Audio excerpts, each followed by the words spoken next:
Meus irmãos, que a graça e a paz do Senhor seja com todos, amém? Essas últimas 2 noites, dormi muito mal, muito pouco, na verdade.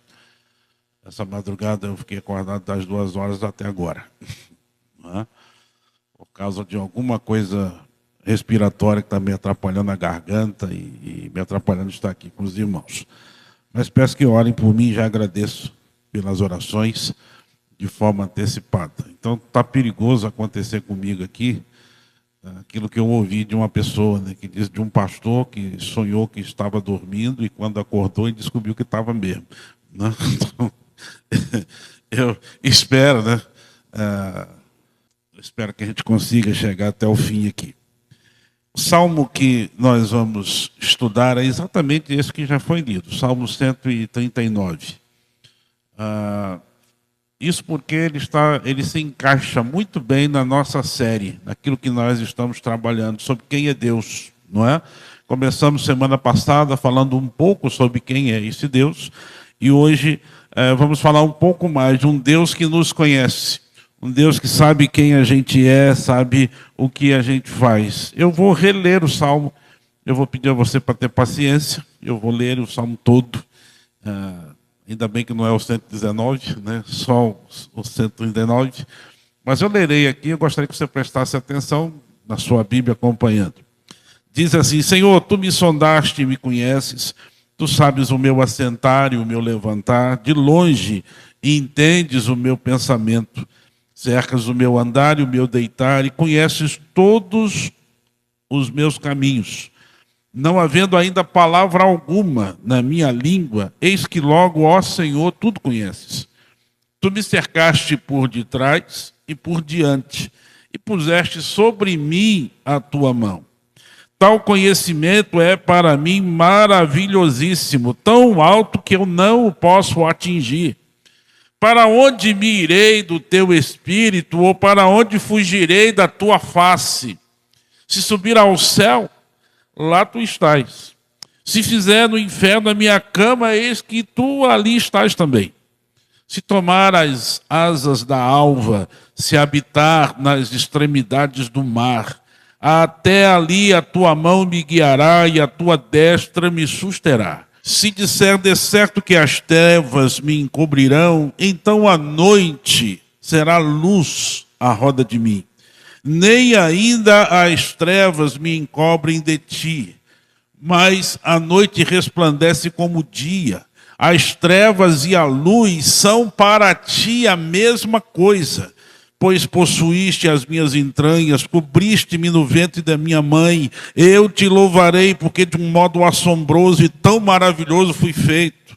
Maravilhosas são as tuas obras, e a minha alma o sabe muito bem. Os meus ossos não te foram encobertos, quando no oculto fui feito e entretecido nas profundezas da terra. Os teus olhos viram o meu corpo ainda informe, e no teu livro todas estas coisas foram escritas, as quais em continuação foram formadas, quando ainda uma delas havia. Quão preciosos me são, ó Deus, os teus pensamentos. Quão grandes são as somas deles. Se as contasse, seria em maior número do que a areia. Quando acordo, ainda estou contigo. Ó Deus, tu matarás de certo o ímpio. Apartai-vos, portanto, de mim, homens de sangue. Pois falam malvadamente contra ti, e os teus inimigos tomam o teu nome em vão. Não odeio eu, ao Senhor, aqueles que te odeiam, e não me aflijo por causa dos que se levantam contra ti. Odeio-os com ódio perfeito, tenho-os por inimigos. Sonda-me, ó Deus, e conhece o meu coração. Prova-me e conhece os meus pensamentos. E vê se há em mim algum caminho mau, e guia-me pelo caminho eterno. Feche os seus olhos. Senhor nosso Deus, essa poesia tão bem escrita do Salmo 139 revela coisas grandiosas a respeito do Senhor. Estamos diante de ti, ó Deus, um Deus que conhece profundamente cada um de nós.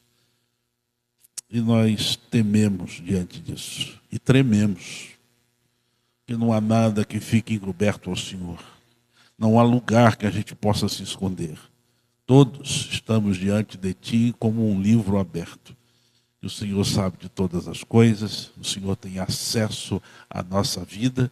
E o Senhor, ainda assim, é misericordioso, nos dando o Seu Filho, para que todos os pecados, todas as faltas, sejam perdoadas no sangue purificador de Jesus lá na cruz.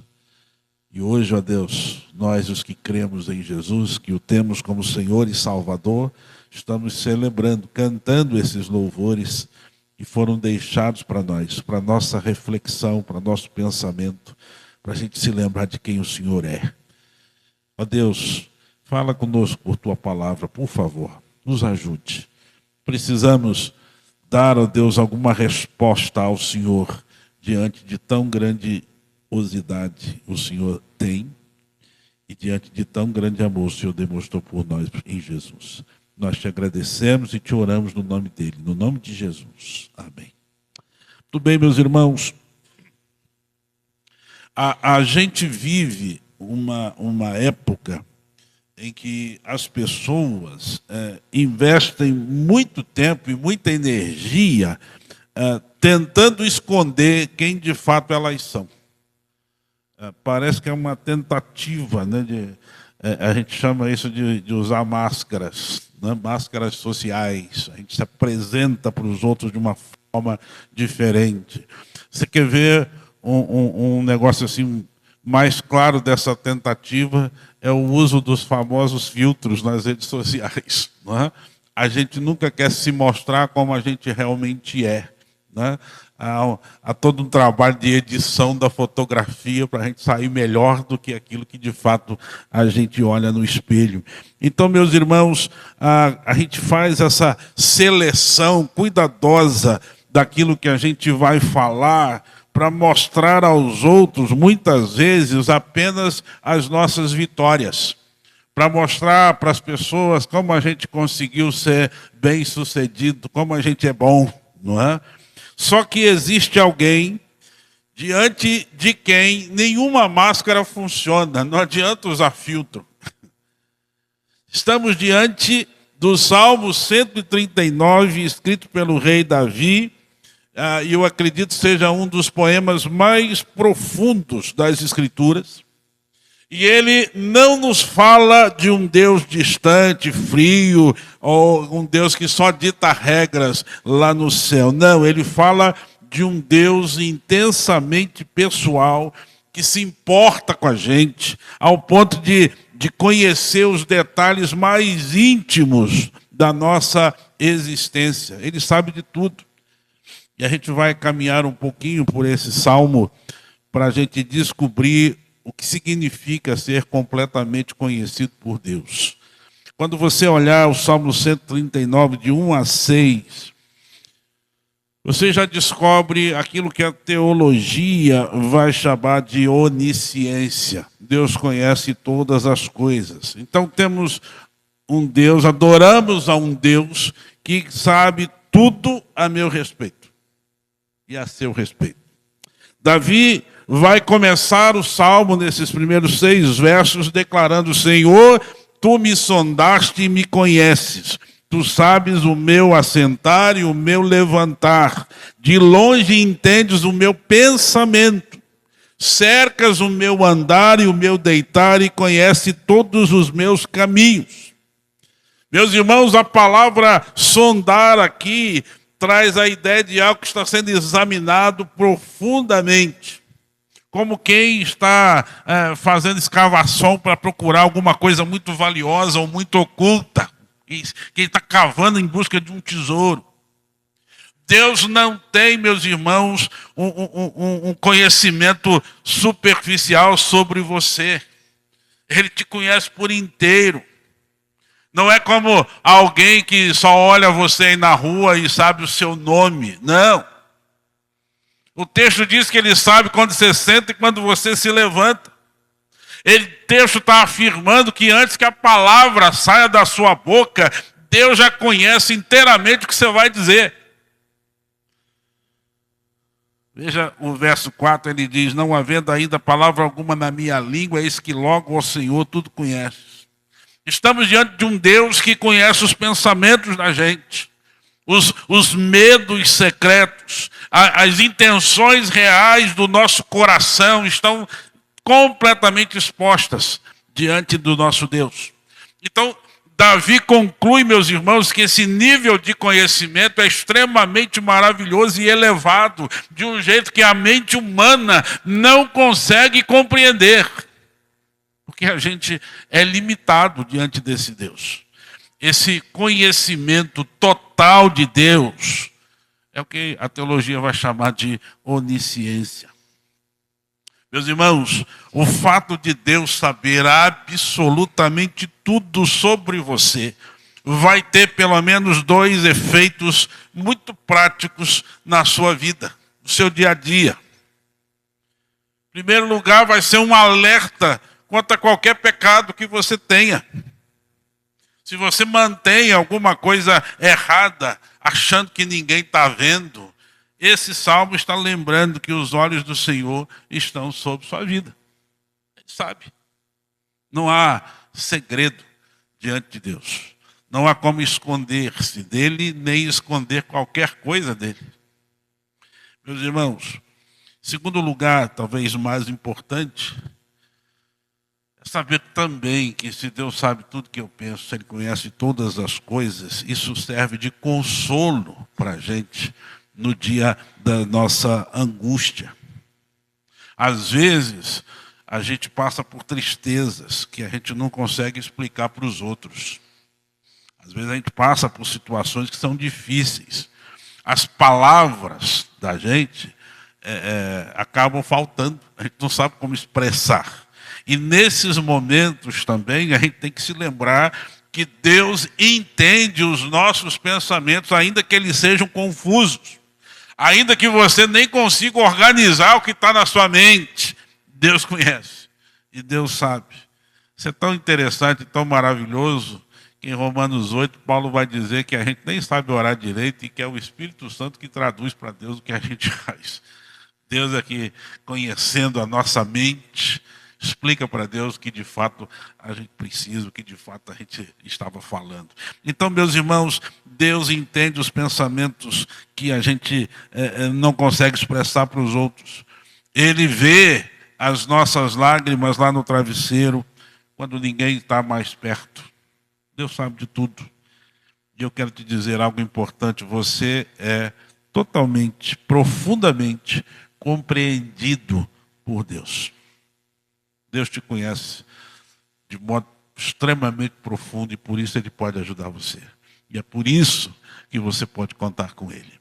Mas há outra verdade desse salmo.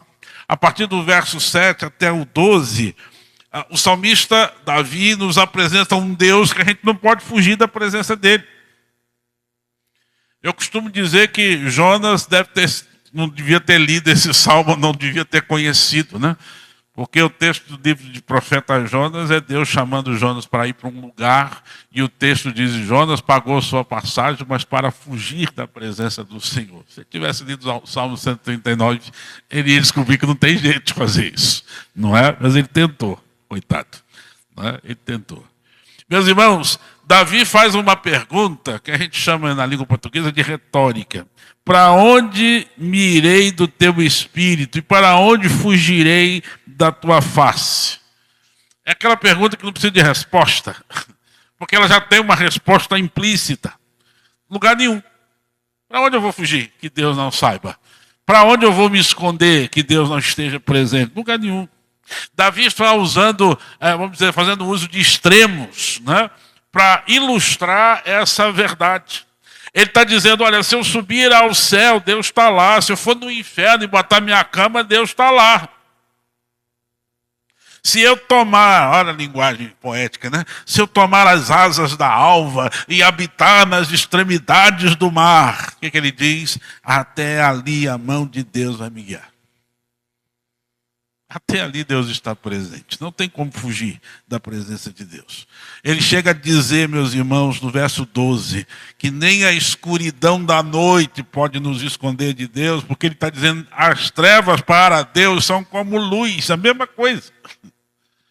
Não tem nada escuro demais que Deus não enxergue.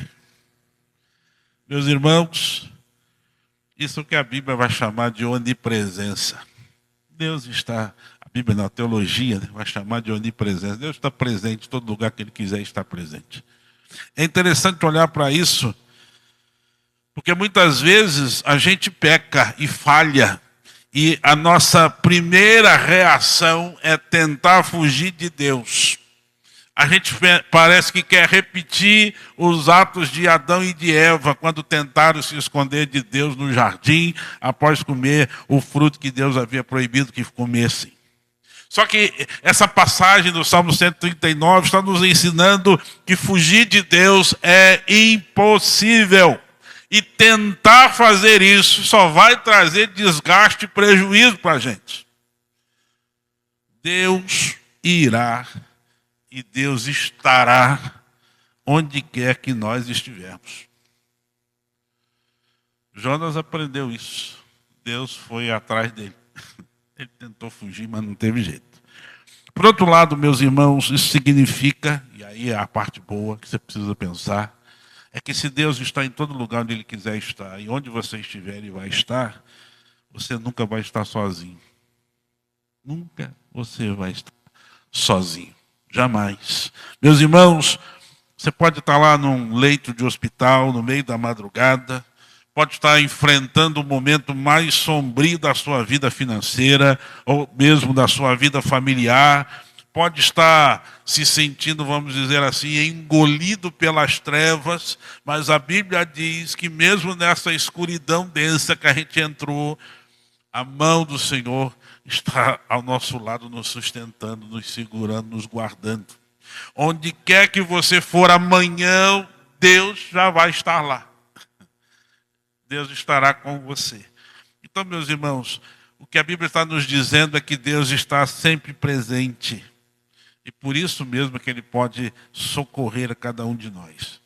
Louvado seja esse nosso grandioso e onipresente Deus, que está conosco em todo tempo, que não se afasta de nós, não é? Que nos, vamos dizer assim, nos persegue, né? Porque Ele está conosco em todo momento. Meus irmãos, precisamos ter essa consciência. Não dá para fugir dele, mas por outro lado, se você o ama e o conhece, você sabe que Ele nunca vai deixar você. Ele está sempre presente. Outra questão interessante, que nós entramos naquilo que a teologia vai chamar de onipotência, todo o poder nas mãos de Deus, seu poder de criar, de sustentar todas as coisas. Nós vamos olhar para os versos 13 até o 16 e vamos ver um Deus que nos criou, que, como diz a expressão ali, nos teceu com muito cuidado.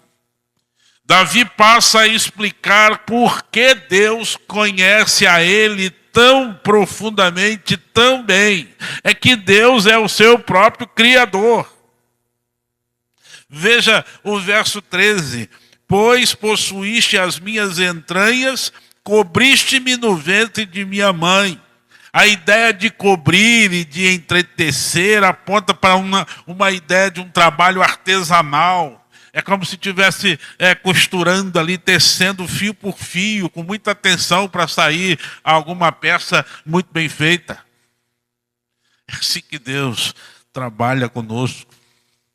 Meus irmãos, Deus estava presente no milagre do seu desenvolvimento, ainda no ventre da sua mãe. O texto diz isso, de um modo assombroso e tão maravilhoso fui feito. Leia para mim o verso 14. Vai estar na tela, você vai ler. Vamos lá? E...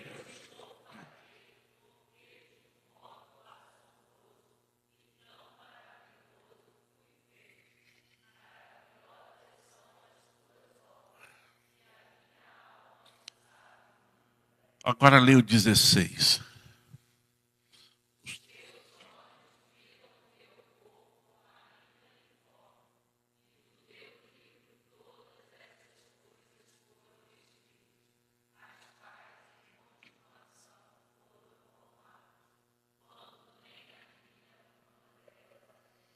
os teus olhos viram o meu corpo ainda informe. Esse é um dos versos que a gente pode usar para dizer não ao aborto, por exemplo, a qualquer tipo de método anticoncepcional. A ideia de que não podemos ter filho, né? Porque Deus, a vida está ali, no corpo ainda informe, que Deus já está cuidando e fazendo a coisa funcionar. É interessante olhar para isso.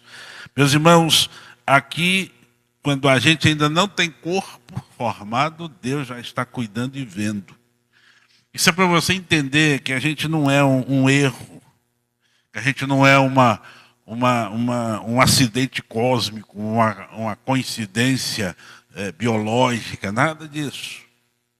Mesmo que para os seus pais você tenha sido uma surpresa, ninguém estava esperando que você nascesse, não é? Você não é surpresa para o Pai Celestial. Ele planejou você. Ele planejou a sua existência desde o início.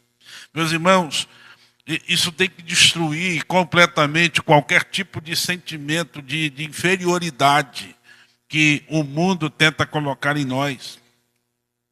Quando você se olhar no espelho e vier ideias que possam desvalorizar você, você tem que lembrar do Salmo 139.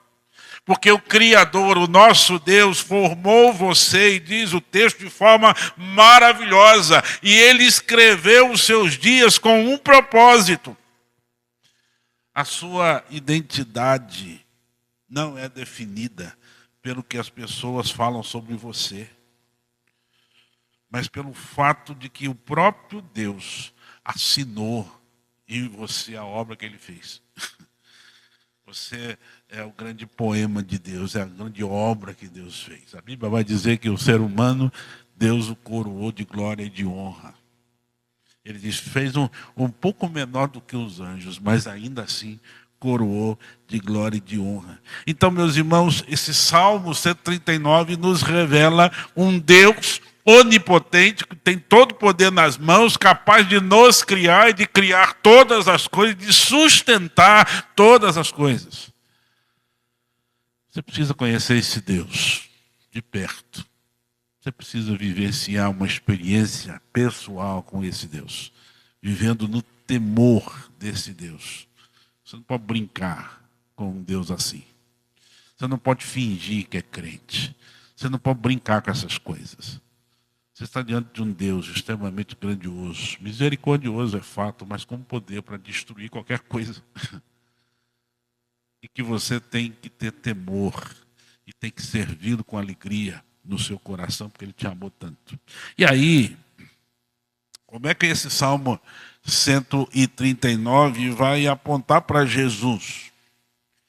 Veja que é fascinante para a gente pensar que aquele Deus que sabe todas as coisas, que está em todo lugar, que criou todas as coisas e as sustenta, esse Deus decidiu se tornar carne e habitar entre nós. Meus irmãos, em Jesus nós vemos o Deus do Salmo 139 andando pelas ruas poeirentas lá da Galileia. Ele conhecia intimamente o coração das pessoas. Quando ele viu, por exemplo, Natanael debaixo da figueira, antes mesmo de encontrar Natanael, ele ficou admirado com a história.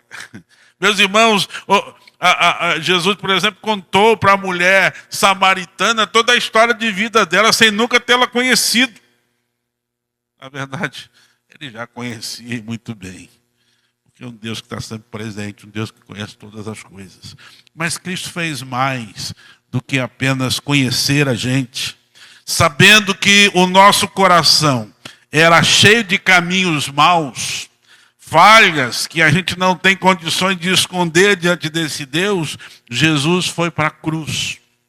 E na cruz, meus irmãos, Jesus entrou nas trevas mais profundas e experimentou, como diz a Bíblia, o abandono terrível do Pai, para que a promessa de a gente nunca ser abandonado nas nossas trevas se tornasse uma verdade para cada um de nós. Aí Jesus sofreu no nosso lugar para trazer perdão, para trazer vida eterna, e a gente não precisar sofrer eternamente. Meus irmãos, quando a gente reflete sobre a grandeza desse Deus que nos conhece, que está sempre presente, que pelo seu poder e graça formou a cada um de nós, a única reação plausível para mim e para você é rendição da nossa parte a esse Deus que nos ama. Davi termina o Salmo com uma oração que deve ser a nossa oração hoje. Eu quero te dar 3 atitudes para você colocar em prática essa semana por meio desse Salmo. Primeiro, não tente, e se por acaso acha que está fazendo, pare de se esconder de Deus. Traga à luz hoje aquilo que você tem tentado esconder no escuro da sua alma. Confesse ao Senhor e suas falhas a Deus de forma aberta, porque Deus já sabe de tudo. A confissão dos pecados não é para Deus ficar sabendo. A confissão é para isso nos libertar, trazer o perdão do Senhor, para que haja reconhecimento e então o Senhor poder agir na nossa vida, trazendo o perdão que nos deu em Jesus. Outra coisa importante para você fazer essa semana, descanse na presença de Deus. Quando o medo do futuro bater na sua porta amanhã de manhã, lembre-se de que não existe 1 centímetro do seu caminho que Deus não esteja supervisionando, cuidando. Então confie na mão que vai guiar a sua vida. Por fim, faça a oração da transformação. A oração que Davi vai nos ensinar nos versículos 23 e 24. E a gente vai ler como está na tela. Vamos lá? Sonda-me, ó Deus, e conhece o meu coração. Prova-me e conhece os meus pensamentos. E vê se há em mim algum caminho mau. E guia-me pelo caminho eterno. Que o Senhor te ajude a examinar o seu coração hoje e te conduza sempre para ficar mais perto e mais parecido com Jesus. E que você faça a escolha de se render a Cristo, de entregar a sua vida a Jesus, porque Ele ama você. Ele sabe tudo que você faz. Ele já conhece todas as coisas. E só Ele pode te dar salvação se você crê que Ele morreu e ressuscitou na cruz do Calvário por isso. Feche os seus olhos para a gente orar.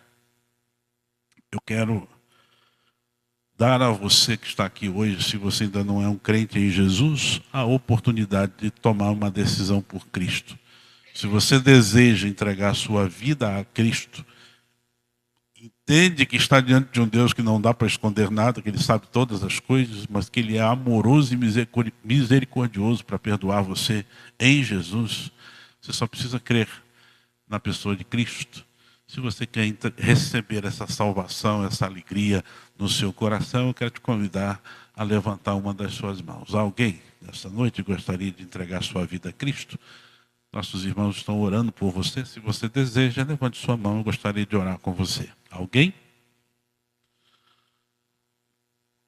Muito bem. Se você é membro da igreja ou de outra e está aqui e quer louvar esse Deus, se rendendo a Ele, porque Ele sabe de tudo, Ele te vê em todo lugar e Ele está sempre presente na sua vida.